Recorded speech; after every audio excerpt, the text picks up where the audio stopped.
How I'm going to kick it off, so 6 years ago, I left college coaching. I had coached at the Division I level for 10 years. Before that, I was at the high school level for 2 years.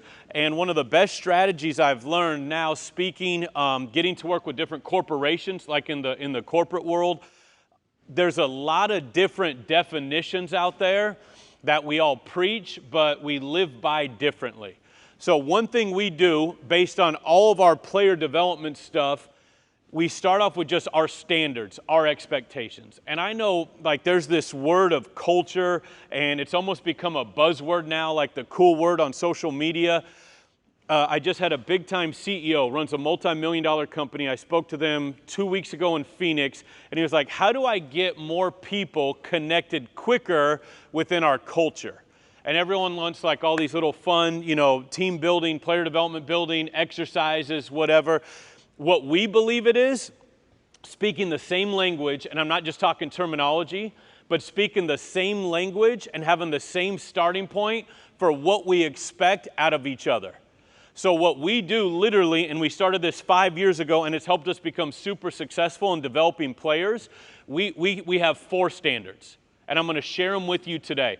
Our standards are probably nothing different than what a lot of you guys do within your program or within your own development systems. But what we do, and what I had to have like a guy like Dave Anderson, who's really, really good, by the way. He's really smart. He's right up the road here in California. But the best of the best I've been around, the best communicators, the best teachers, the best leaders, they are absolutely clear on defining their standards and what they want. So here's our first one. Our first stand, we just have 4 of them. If you come work with us in Phoenix or you want to hire me as a private MBA guy, we ask you to be professional. There's a lot of different definitions of professional. I was just at Carroll College speaking 2 days ago. I asked their athletic department, what does professional mean? Some people say it's how you dress. Some people say it's how you show up. We are giving our players this on how to be professional. If you're at the college level and we get to work with different college guys now, I'm a little old school. They all want to be fucking pros. I'm like, enough. Be a winner. There's a lot of losers in our society. There's a lot of mediocre people, coaches, whatever. So instead of professional, we say be a winner. Ours are simple, what we ask. And I'm going to work out 3 of these guys today. If they were with us in Phoenix, we're going to teach them these habits right away. You got to introduce yourself to everyone, make eye contact, and our big rule is you got to say thank you. That's what professionals do. That's what winners do. Appearance matters. The 2 guys, what did I just ask you to take off before we worked out?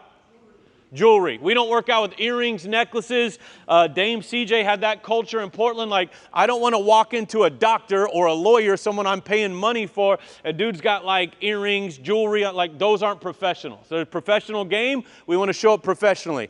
We're going to pick up trash and clean up after ourselves. One of the little things we do, but again, to set a standard, if a player leaves trash in our gym in Phoenix, one of my assistants is here, the interns, we take a picture of the trash, we send it to them. Part of the reason why, my label growing up, we were a super small town, like they call us white trash. We were poor. My mom worked, had 4 different husbands, worked 3 different jobs. We're going to pick up trash and be a real professional. And then what we say is we appreciate rebounders. Like we just did Formula Zero, the elite camp. If someone is rebounding for you, they are serving you. They are helping you. If they did something for you, say thank you. And the top pros, the best guys in the league, when they get done with their pregame stuff, they usually say thanks or dap up the little rebounders. So first standard we have, but again, the teaching method behind it is defining it and being absolutely clear. So now if Michael Wilder comes in and wants to work with us in Phoenix, whether he's a coach or whether he's a player, he knows our definition of professional.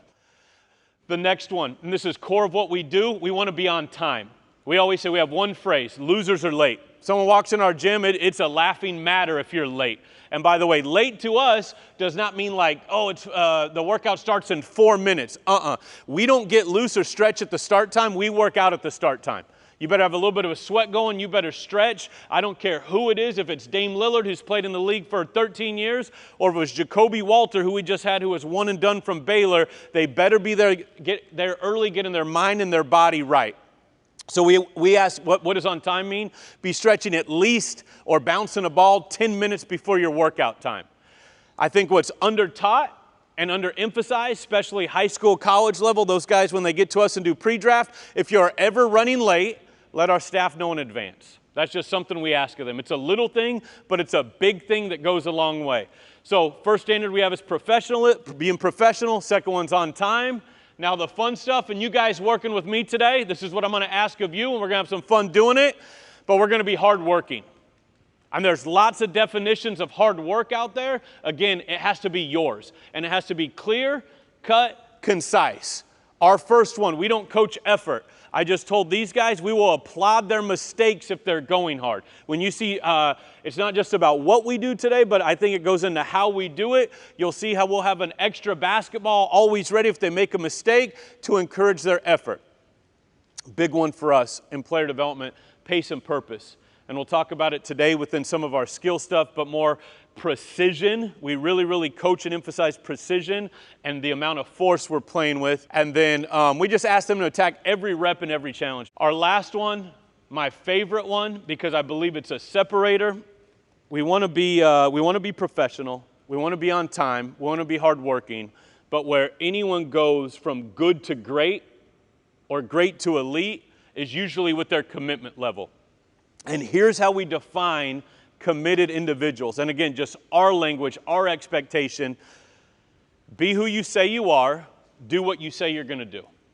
Just be who you say you are and do what you say you're going to do. If you say you're a great teammate, be a great teammate every single day.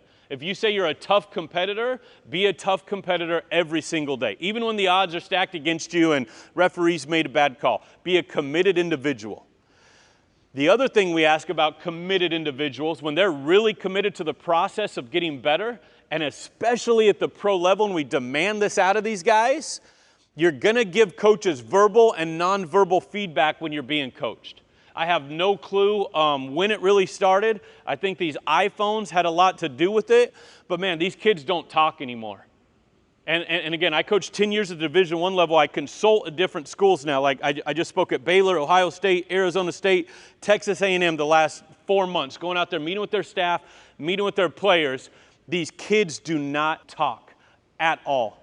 And I think it's our fault as coaches because we're not being strategic enough with performance-based questions or making them look us in the eye. And I just say one simple word, and I'm not knocking any college coaches here because I was one of them. They're poisoned, and we got to get the poison out. When they get to pre-draft, they don't nod their head. So like Anthony Simons, when we got him, he was at IMG Academy, one and done. His goal every day was to give a coach verbal or nonverbal feedback. So if I coached him, I got like 3 words. Players, this is good for you. 3 words that will change your career. I got you. A coach tells you to do something, I got you. Phil challenges you, I got you. Give verbal feedback. A couple of them right now, like Scott, who's going to work out with me today. What did you do, Scott, when I said that? He nodded his head. They got to give us something. The one that's huge, and we're dealing this with all the Formula Zero kids, when we bring like 15 top high school kids, 15 top college players out, they don't text back, they don't call back, and they don't schedule things in advance. If you want someone to be a pro or a winner or a successful, even just father, adult, we're going to ask them to text back, call back, or schedule things in advance. So these are our standards, and here's our secret sauce. Before anyone works out with us, agent, player, whoever they send, college kid, they get these, and they have to read through them. I bet you there are probably only 1 or 2 guys a year, especially pros, who will get this, and then they don't show up to Phoenix. I'm serious. Or they show up to Phoenix, and they work out with the other trainers down the road, which we're fine with. Because they're like, holy cow, you guys take this stuff this serious? Like, absolutely we do. And we're going to demand that at anybody. So if you're following along today, you see our standards, kind of get fired up about that. I'm going to go train these guys now. But the topic Charles thought of is like myths in player development.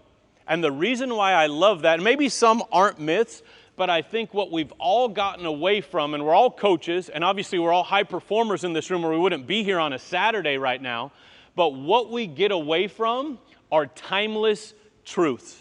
Like I'm working on my book right now, and a section of it is going to be timeless truths. They are truths that withstand time, that make everyone successful. And for some reason, whether it's social media, our new job, our new salary, whatever it may have been, we get away from those timeless truths.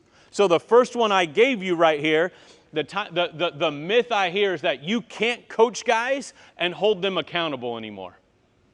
I think that's BS. but I think it falls on us. If you really want to coach them hard and hold them accountable, you got to have two things: clarity and certainty. You got to be absolutely clear about what you want, what you expect, how you're going to do it, and then you have to be absolute certain it is going to work. Because if not, they will sniff out BS like none other. The timeless truth is that it will work, and I'll say this as we get started here. Tobias Harris, I spent 2 years as a consultant with the Sixers. They'd fly me in 10, 12 days a month to work with their players.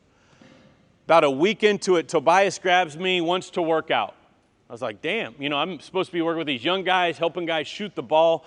And after about a week of training, I go, Tobias, why do you keep grabbing me every day? Like, you got all these coaches, I'm brand new here, why do you keep grabbing me every day? And he said this, and I think as coaches, we need to believe this and feel a little bit empowered leaving here today. He said, Phil, you tell me what to do. Dude's been in the league a long time. He's a pro's pro, and he wants to be told what to do. And I think if we all looked in the mirror today, ultimately we want to be told what to do to be successful too. Because we're humans, we're broken, we're fragile at times, we don't have all the answers. We want to be told what to do. So the myth of like, we can't coach these guys, we can't hold them accountable, we can if we provide a high level of clarity and a high level of certainty, because ultimately they want to be told what to do.